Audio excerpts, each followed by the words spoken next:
গাছের নাম কি বেহায়া হয়? আপনারা এই মুহূর্তে আমার সামনে যে গাছটি দেখতে পাচ্ছেন, এটি হচ্ছে দোলকলমি গাছ। অনেক এলাকায় গাছটিকে বেহায়া গাছ বলেও জানা যায়। স্থানভেদে গাছটিকে আরো বিভিন্ন নামে ডাকা হয়, যেমন কলমিলতা, অমরণী, মিলিটারি, জিওল ইত্যাদি। অনাদরে অবহেলায় বেড়ে ওঠা এই গাছটি গ্রামাঞ্চলে সাধারণত আইলের পাশে, জলাশয়ের পাশে প্রাকৃতিকভাবে জন্মে থাকে।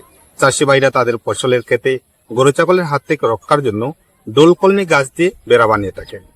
এই দোলকলমি গাছ চমৎকার ঔষধি গুণ সম্পন্ন একটি উদ্ভিদ।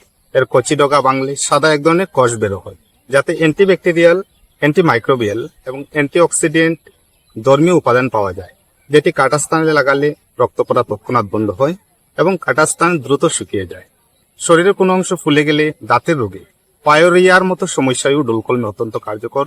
এই ডোলকলমির ফুলকে বলা হয় পিঙ্ক মর্নিং গ্লোরি। এই ফুল সাধারণত সকালবেলা ফোটে এবং এই ফুলটাও একটি ঔষধ গুণসম্পন্ন উপাদান।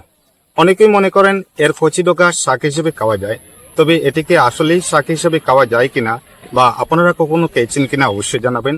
এই ডোলকলমি গাছটি আপনার এলাকায় কি নামে ডাকা হয় সেটিও কমেন্ট বক্সে অবশ্যই উল্লেখ করবেন। ধন্যবাদ।